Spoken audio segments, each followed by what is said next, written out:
Welcome to the Aaron Harber Show. I'm your host, Aaron Harber, and this is part of the Great Economics Debate Series, What is America's Financial Future? Joining me today are four people with great expertise in different perspectives. Gregory Anton, the founding partner of Anton Collins Mitchell, and we have Lynn Turner, the former chief accountant for the SEC, Jake Jabs, the CEO of American Furniture Warehouse, and John Hayes, the president and CEO of Ball Corporation.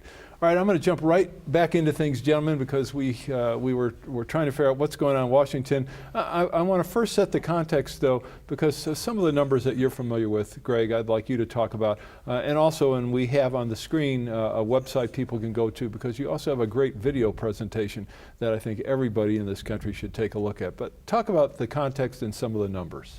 Sure. You know, the video you're referring to, what's at stake, and we're really looking at what's at stake here in our country and the federal government's financial position. From a balance sheet perspective, we have this $16 trillion accumulated deficit. There's also $16 trillion of debt. We have unfunded obligations that are approaching $50 trillion. And we start talking about trillions, to put trillions in perspective, and it's really difficult sometimes. But to put it in the perspective of time, 1 million seconds is 11.5 days. 1 billion seconds is 32 years. 1 trillion seconds is 32,000 years. So when we're talking about trillions at the US government level, it's not just lots of billions, it's significant dollars that we're all responsible for in this country. All being citizens as well as the small businesses. There's 29 million small businesses in this country, about 15,000 public companies, and they're all feeling the impact of the drain of the federal government and the impact of the federal government's unsustainable spending. What's unsustainable? Last year we incurred a $1.3 trillion loss if you read the US government's financial statements. The prior year, over $2 trillion in losses. This year it's projected to be a $1 trillion loss. The fiscal cliff and the legislation, we're looking at a $4 trillion cost of that legislation itself. These are big numbers, a lot of impact, and it's of serious concern to business owners, small and large, across this country. Now, Lynn, I want you to address some of the numbers after Jake talks a little bit about his perception of DC and what's going on there. How much do these folks know? What do we need them to know? And how can we see some progress there? You know, we all need to be more fiscally responsible. Credit, we're way too liberal with credit. You know, I never made a car payment. Look at the money I save when I'm in car payment. Pay cash. My dad taught me that. Pay cash. And I never made a house payment. Look at the money I saved. I see all these car ads, and all they want you to do is get hooked on credit. You know, I think we as Americans as a whole need to be think more in terms of paying cash and not being so liberal on credit. And that goes all the way through the people up to the government. I think the government itself doesn't look like money is printed. You know.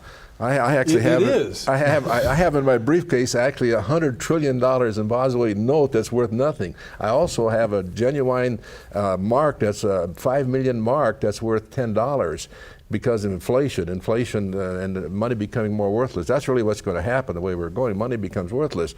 And so we need to be more physically responsible and not be so credit orientated and pay cash for things. And this goes all the way from the people up to the Congress. If you ask me what I think we need to do, keep it real simple. We need to do three things. First, we talked earlier about tax policy. We need to simplify it. That's the revenue line. We need to simplify it. We need to broaden it. We need to deepen it, because we need to create, when you create jobs and you create economic activity, you create taxes, and that creates revenues. The second thing is on the cost side of the general ledger, we need our don't list. We have too many to-do lists in America right now. We need to simplify, and we need our Congress people to get the don't lists. We have so many agencies tripping over each one of themselves, trying to do the same thing. Simplify, simplify, simplify. And the third thing, like we do in business, you invest in R&D. For America, R&D is the education side that we were talking about before. So if we focus on those three things, simplifying the tax code, get the don't list going, and invest in education, I guarantee you long-term we'll be much more happier than we are today.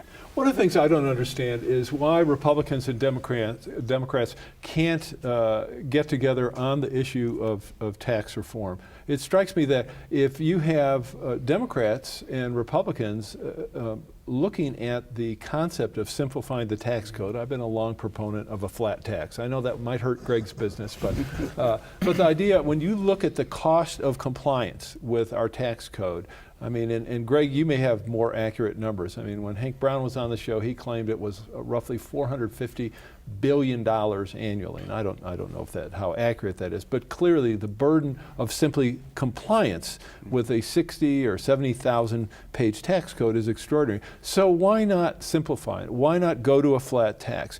If you eliminate deductions, it'll do two things. One, it'll save everybody money. It'll save individuals money, time and money. It'll save businesses time and money. People will start making more of their decisions based on economic factors as opposed to financial tax-related factors.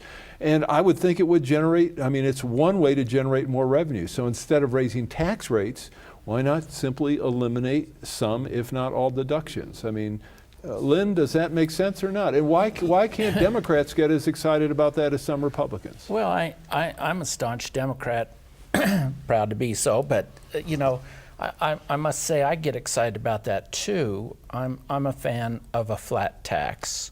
You'd probably have to exclude food and clothing from that to deal with some of the issues. But the reason it will never go anyplace, and it's a figment of people's dreams these days, is because the lobbyist and the special interest money in Washington would come out, and no one wants to give up all their special little perks. And since Congress depends upon the money from the lobbyists and the special interest groups to get reelected, we talked earlier about how much that costs these days, it just can't happen. The system won't allow it to happen. The compensation in the system would have to be changed before that could ever occur, so it won't. I think the flat tax would be good. I think our president should show some courage and leadership, and I would like to see him ask for a flat thumbs up or thumbs down vote in Congress, Senate and House on the Simpson-Bowles plan. There's pieces of it that I don't like. There's pieces of it that my staunch Republican dad doesn't like, but you know, all in all, it's probably a good plan and a step forward.